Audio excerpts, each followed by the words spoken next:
아버지의 심정으로 다시 바라보라. 지난달 6월 10일 인터넷 윤후 카페 사건이 있었습니다. 윤후라고 하는 가수 윤후는 가수 윤민수 씨의 7살 난 아들입니다. 윤민수 가수는 MBC 예능 프로그램 아빠 어디가에 출연하고 있습니다. 이 아들 윤후는 시청자들 사이에서 국민 아들로 불리우고 있습니다. 그런데 윤후 안티카페에는 윤후에 대한 험담과 인신공격 발언이 계속 올라왔습니다. 이 윤후 안티카페가 화제가 되자 네티즌들은 해당 카페를 비난하기 시작했습니다.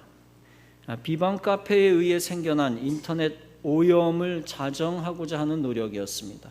다수의 네티즌들은 윤후가 상처받지 않았으면 좋겠다는 의견을 올렸습니다. 처음에는 한두 사람이 호응하기 시작했지만 곧이어 검색어 순위를 뒤바꾸었습니다. 즉 윤후 안티카페를 끌어내리고 윤후 보호운동으로 확대되었습니다. 일부 네티즌들은 그날 포털사이트 검색창에 윤후야 사랑해, 윤후 천사라는 말을 쳐넣자고 제안했습니다. 그러면 자연스럽게 그 어구들이 상위권으로 올라갑니다. 그리고 자연스럽게 윤후 안티카페가 밖으로 밀리게 됩니다. 이에 착한 선플러들이 악한 악플러들을 밀어내기 시작했습니다. 시간이 지나면서 윤후야 사랑해, 윤후 천사는 검색어 순위에서 상위로 뛰어 올라갔습니다. 10일 늦은 밤 두 검색어는 나란히 검색어 순위 1, 2위를 차지했습니다. 반면에 검색어 순위 1위였던 윤후 안티카페는 11일 검색어 순위에서 퇴출당했습니다. 윤후 안티카페 관계자들도 백기를 들었습니다. 안티는 이렇게 성명서를 인터넷 카페에 올렸습니다. 카페를 폐쇄합니다. 안티는 안티일 뿐 욕설과 비난은 자제하시기 바랍니다. 그리고 나서 오후에는 윤후와 윤후 가족들에게 사과의 뜻을 전했습니다. 윤후의 아버지 윤민수 씨는 네티즌에 감동했다, 감사하다고 전했습니다. 여러분, 이것은 선이 악을 이겨 승리하면서 만든 감동의 사건이라고 할 수 있습니다. 대단한 사건은 아니지만 이런 소박한 선의 승리는 사람들을 감동케 합니다. 여러분, 이 시대는 누군가 잘 되는 것을 못 봐주는 사람들이 많은 시대입니다. 조금 전 사건처럼 꼬마 아이가 뜨고 잘 되는 것도 못 봐주는 인생들이 있었다는 것입니다. 그저 부정적인 생각이 앞서서 일단 헐뜯고 봅니다. 인간이 부족한 점과 약점이 없는 사람이 어디 있겠습니까? 그런데 뭔가 마음에 안 드는 점이 약간이라도 있으면 깎아내리는데 혈안이 되어 있습니다. 그리스도인은 남을 깎아내리는 태도, 모습이 어울리지 않습니다. 오히려 그리스도인들은 남을 높여주고 격려해 주는 데 익숙해야 합니다. 그것이 그리스도인의 성품을 닮은 자에게 어울리는 모습입니다.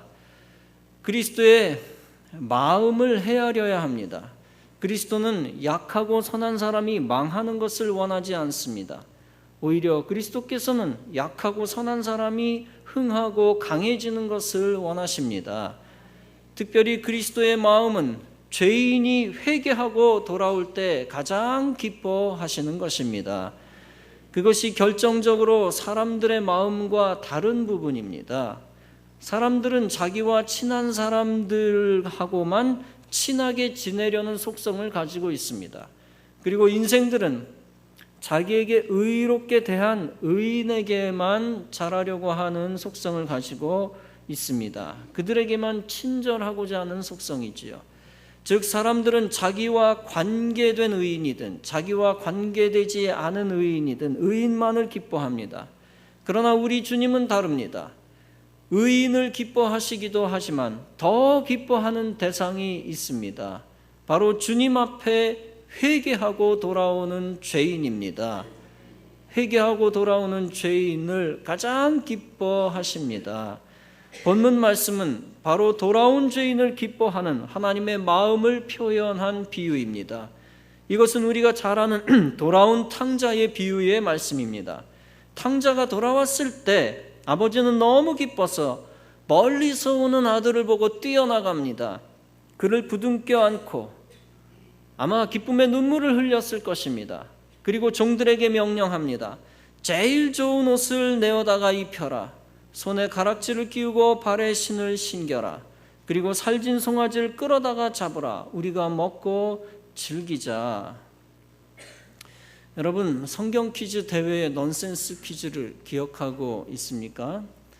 탕자가 집에 돌아왔을 때 집에서 가장 긴장했던 존재가 누구였을까요? 했을 때 정답은 살진 송아지였지요. 그런데 그것은 넌센스 퀴즈이고 실제로는 맏아들이 가장 당황했습니다. 탕자의 행적이 원래 어떠했습니까? 아버지, 내 재산을 미리 주세요. 나 잘할 수 있어요. 엄청 재산을 불릴 수 있어요.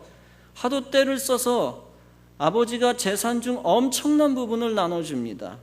그러나 그 아들이 그 재산을 가지고 먼 나라에 가서 다 탕진하고 거지가 됩니다. 허랑방탕하였다고 했으니 아마 못된 짓은 골라서 다 했을지도 모릅니다. 도박, 성적 타락 등등 여러 가지가 추측됩니다. 그리고 쫄딱 거지가 되어 돌아왔으니 맏아들은 기가 막히기도 하고 한편 두렵기도 했습니다.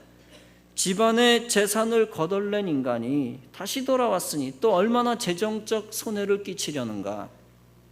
거기에 설상가상으로 아버지는 탕자에게 벌을 주지도 않습니다. 맏아들의 입장으로는 아무리 이해해도 납득이 되지를 않습니다. 왜냐하면 맏아들은 합리적인 사람이었고 실제로 의로운 면이 많은 사람이었습니다. 자신의 의에 입각해서는 동생 탕자는 가정에 심한 상처를 준 악인에 불과합니다. 그러나 아버지의 입장은 정말 달랐습니다. 아들 탕자가 회개했기 때문에 다 용서한 것입니다. 물론 탕자가 술 먹고 집에 다시 쳐들어왔다면 아버지는 종들을 시켜 벌을 주었겠지요. 물론 아버지니까 벌을 주고 나서도 불쌍히 여겼을 것입니다. 쫓아냈다가도 다시 기회를 주고 품어줄 태세가 되어 있었을 것입니다. 더 훈련시키기 위해 당장 안 받아주었을지도 모릅니다. 그러나 아들이 철저하게 회개하고 돌아왔기 때문에 무조건 받아주었습니다. 아들의 회개는 형식적인 회개가 아니라 진실한 회개였습니다. 아버지여, 내가 하늘과 아버지께 죄를 지었습니다. 지금부터 나는 아들이라 여겨주지도 마시고 그저 품꾼의 하나로 여겨주세요. 이렇게 진실하게 회개하는 아들을 아버지는 기쁨으로 맞아줍니다. 집안에 들어오게 하되 그냥 집에 들여보낸 걸로 끝난 것이 아닙니다. 그냥 골방에 갖다 놓은 게 아닙니다. 최고의 환영 행사를 했습니다. 거의 퍼레이드 수준입니다. 풍류와 춤추는 소리가 있는 잔치판이 벌어졌다고 했습니다. 환대를 받은 탕자 자신도 큰 충격을 받았고 감격의 눈물을 흘렸을 것입니다. 그리고 실제 아버지와 형들에게 또 종들에게 미안한 마음을 가지고 있었을 것입니다. 그런데 이 환대하는 사건 때문에 가장 큰 충격을 받은 것은 맏아들입니다. 분노가 치밀어 올랐습니다. 자기 나름대로는 의분이었습니다. 잔치에 참여할 기분이 아니어서 꺼려했습니다.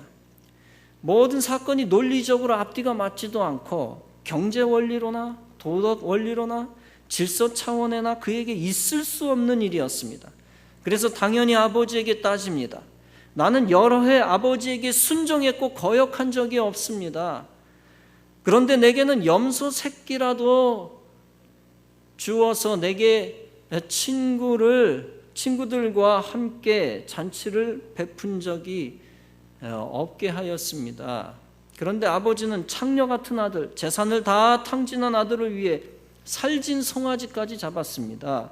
이 불합리한 일을 누가 봐도 있을 수 없는 일이라 여기지 않습니까? 그러다 보니 맏아들은 동생에게 창녀 같다는 지나치고 가혹한 폭언을 행한 것입니다. 여러분, 객관적으로 인간적으로 맏아들의 모든 말이 틀린 것은 아닙니다. 분명 어떤 경제적인 금전적인 차원, 인간관계의 차원에서는 이빠른 말을 한 것입니다. 그러나 여러분, 우리가 깊이 생각해야 할 부분이 있습니다. 인간의 이 바른 말이 하나님의 의를 이루는 것은 아니라는 것입니다. 의분이라고 하는 것도 하나님의 의를 다 이루는 것은 아닙니다.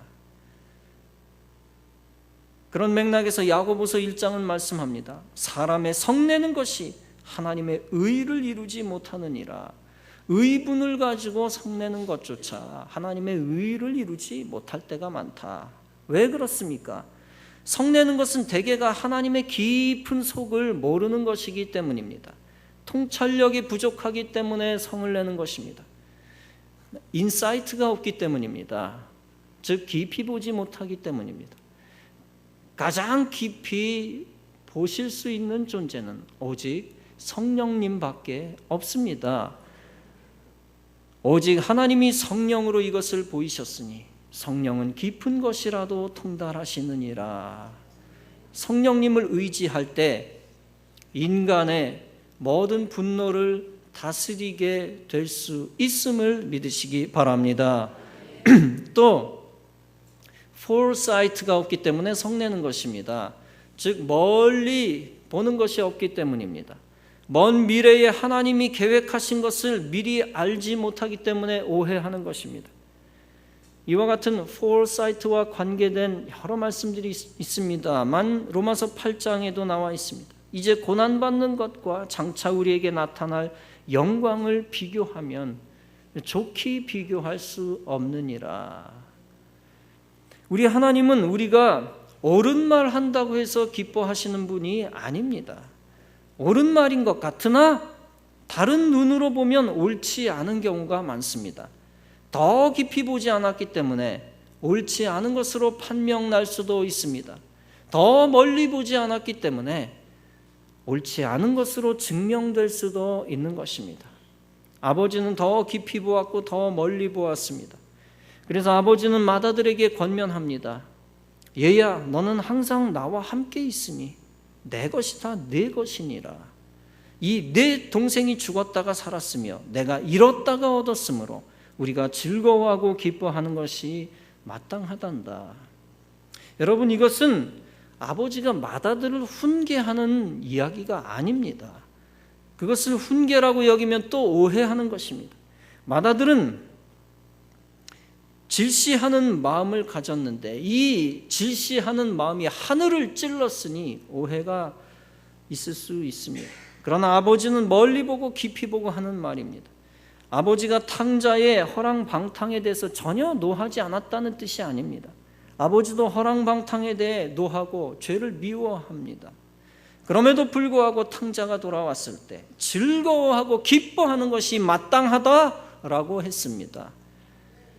이것은 아버지가 맏아들에게 권유하고 설득하고 있는 것입니다.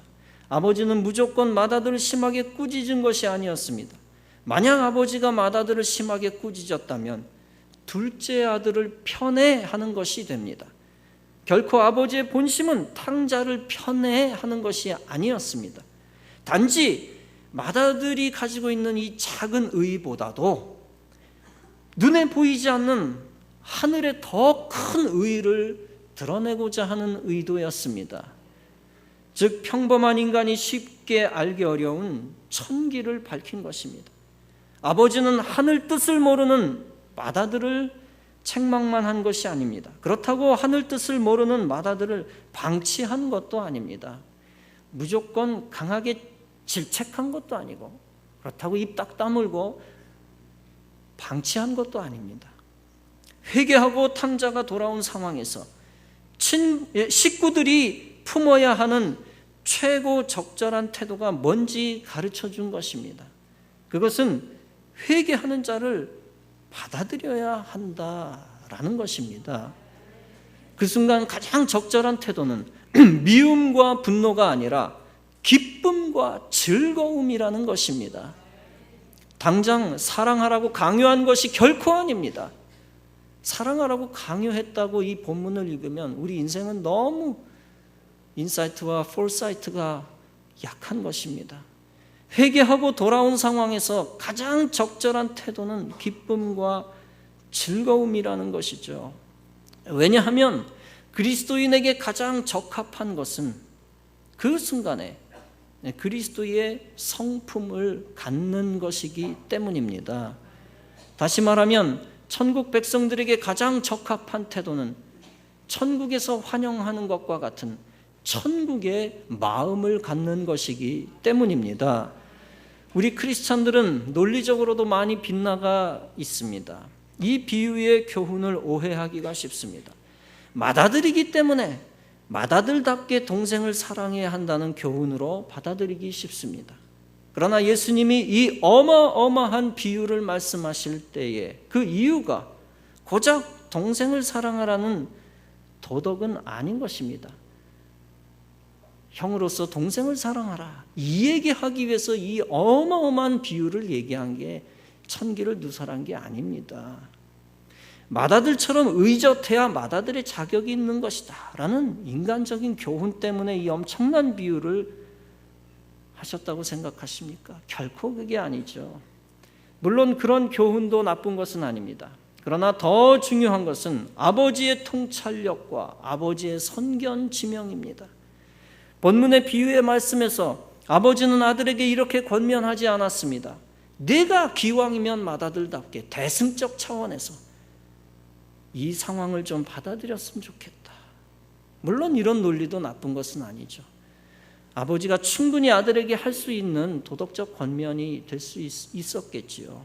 혹은 상사가 부하에게 충분히 가르쳐 줄 수 있는 말입니다. 혹은 선생이 제자에게 충분히 깨우쳐 줄 수 있는 이야기가 될 수도 있겠죠.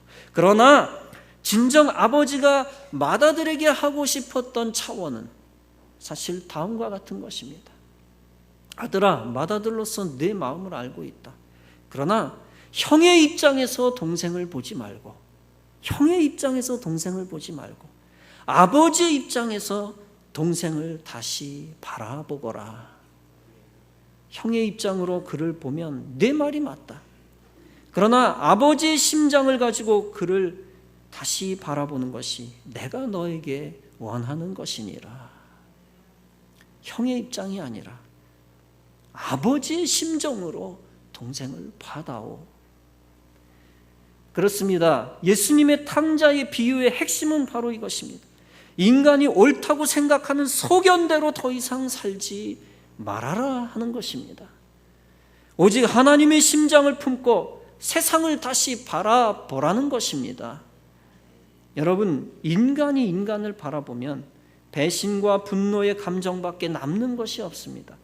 그러나 십자가의 아들을 내어주신 하나님의 심장을 품고 세상을 바라보면 세상을 사랑할 수 있게 되는 것입니다. 요한복음 3장은 말씀합니다. 하나님이 세상을 이처럼 사랑하사 독생자를 주셨어. 이는 그를 믿는 자마다 멸망치 않고 영생을 얻게 하려 하심이니라. 왜 세상을 사랑했습니까? 도저히 합리적인 사고로는 세상을 사랑할 수 없지만 사랑할 수 있었던 것은 아버지의 마음이었기 때문입니다. 여러분, 하나님은 인간이 짧은 순간에 인간의 옳은 말을 한다고 기뻐하시는 분이 아닙니다. 오직 아버지의 마음을 헤아릴 줄 아는 사람을 기뻐하신다는 사실을 믿으시기 바랍니다. 옳은 말을 하면서 미워하지 마십시오. 가족과 형제자매와 이웃과 교인과 인간을 미워하는 순간 우리는 맏아들과 같은 집 안의 탕자가 되고 마는 것입니다. 그래서 어떤 면에서 시기와 질투가 교만보다 때로는 더 큰 죄가 될 수도 있습니다. 교만이 무서운 죄이지만 때로는 어떤 면에서는 시기와 질투가 교만보다 더 큰 죄가 될 때도 있습니다. 사실상 교만은 자기가 우쭐하다가 자기가 패망하는 죄입니다. 교만은 공든 탑을 무너뜨리는 자살 행위죠. 교만은 자기가 죽는 죄입니다. 그러나 시기 질투는 그 사람이 죽어버려야만 모든 것이 끝장나고 해결되는 죄입니다. 남이 죽어야 다 해결되는 죄, 그게 시기 질투입니다. 남이 죽어야 모든 것이 종결되는 무서운 죄입니다. 그래서 요한일서 2장은 말씀합니다. 빛 가운데 있다 하며 그 형제를 미워하는 자는 지금까지 어두운 가운데 있는 자요. 그의 형제를 사랑하는 자는 빛 가운데 거하여 자기 속에 거리낌이 없으나 그의 형제를 미워하는 자는 어두운 가운데 있고 또 어두운 가운데 행하며 갈 곳을 알지 못하나니 이는 어두움이 그의 눈을 멀게 하였음이니라. 여러분, 작은 아들의 죄는 무엇이었습니까? 자기 자신이 더 선하게 살지 못한 중대한 죄, 자신이 더 거룩하게 살지 못한 것이 중대한 죄였습니다. 그러나 큰 아들은 남이 착하지 못한 것을 심하게 미워하는 정도가 지나친 죄를 지었습니다. 자기는 의로운 자로 느끼지만 남을 저주하고 증오하는 것은 바리새인의 죄를 짓는 것입니다. 그런 의식이 남아있는 자는 교회 안에서도 텃세 의식이 강합니다. 집안에서도 절대 희생하기를 원치 않습니다. 그래서 결국에는 공동체 안에서 희생을 꺼려하기 때문에 전도도 하지 아니하고 성도도 교제도 안 하게 되고 자기 중심적으로 삽니다. 그러면 자기 이기주의에 빠져서 하나님의 의로움, 하나님의 의도 알아차리지 못하게 되고 하나님의 의를 이루지 못하게 되는 것입니다. 여러분들은 그런 어리석은 자가 되지 말고 하나님의 심장을 품고 하나님이 받아들이는 자를 함께 받아들이는 참된 그리스도인이 되어지시기를 간절히 바랍니다. 그래서 하나님의 심장을 헤아려 하나님의 의를 이루어 드려 하늘에서 큰 자 되시기를 바랍니다. 여러분, 하나님의 심장을 품는다는 것이 무슨 말입니까? 그것은 내가 상 받았을 때보다 가족과 교우들이 상 받았을 때 더 기뻐할 줄 아는 마음입니다. 사촌이 땅을 사면 배가 아프다는 말이 있습니다. 속담은 거의 90% 이상 맞기 때문에 그것도 진리가 될 수 있을지 모르지만 외람됩니다만 저의 경험에 비추어서는 꼭 진리는 아닌 것 같습니다. 제 사촌이 아주 옛날에 제주도에서 큰 땅을 샀었는데 배가 하나도 안 아팠거든요. 그러나 대체적으로 많은 사람이 사촌이 잘 되면 시세 많은 사람이 많습니다. 같은 교우 가운데서도 시세 많은 일이 얼마나 많은지 모릅니다. 왜냐하면 예수님의 탕자의 비유를 제대로 이해하지 못했기 때문입니다. 하나님이 은혜 주셔서 하나님의 심장을 이식받으면 교인들이 성공할 때, 이웃이 성공할 때 함께 기뻐하게 될 줄로 믿습니다. 하나님의 심장이 들어왔는데 시기 질투하고 남이 상 타고 남이 성공하는데 기분이 나쁘다고요? 있을 수 없는 일이죠. 하나님의 심장을 이식받은 자는 무조건 즐거워하고 기뻐하는 것입니다. 천국 백성들이 미리 교회에 모여 예배드리고 교제한다는 게 무슨 뜻입니까? 천국과 그리스도의 성품을 미리미리 소유하여, 다시 말하면 천국을 마음속에 미리 갖다 놓고 또 그리스도의 성품을 미리미리 전수받아서 시기와 질투를 미리미리 제거해 나간다는 뜻입니다. 천국에 들어가기 전에 조금씩 더 완성해 나간다는 얘기죠. 하늘의 성품을 점점 더 많이 갖는다는 것입니다. 사람의 기분으로는, 내 기분으로는 미움을 제거하는 게 불가능합니다. 그러나 하나님의 심장 품고 아버지의 심정을 가지고는 사랑할 수 있는 것입니다. 내가 해낸 것보다 남이 해냈을 때, 남이 성공했을 때 더 기뻐한다면 그것은 분명 아버지의 마음과 같습니다. 아버지의 마음을 가지면 교회에 안 좋은 일이 있으면 함께 통회자복하고 교회에 좋은 일이 있으면 함께 퍼레이드를 벌이며 기뻐하는 것입니다. 어느 누가 형통하고 잘 되어도 퍼레이드할 태세가 되어 있을 수 있는 것입니다. 그것이 거룩한 공동체 삼위일체 하나님을 닮은 교회입니다. 축구선수 안정환의 에세이를 통해 공동체 의식을 느낄 수 있었습니다. 그는 이렇게 고백합니다. 월드컵은 천국과 지옥을 오가는 곳이다. 가장 기억에 남는 것은 2002년 한일 월드컵이다. 이탈리아와 벌인 16강전에서 페널티킥을 내가 실축했을 때 경기 내내 죽고 싶을 정도로 고통스러웠다. 만약 그대로 경기가 끝나버리면 이민을 가려고 생각했다. 내가 월드컵이 주는 압박을 견딜 수 있었던 것은 대표팀 이름 아래 뭉친 동료의 덕분이었다.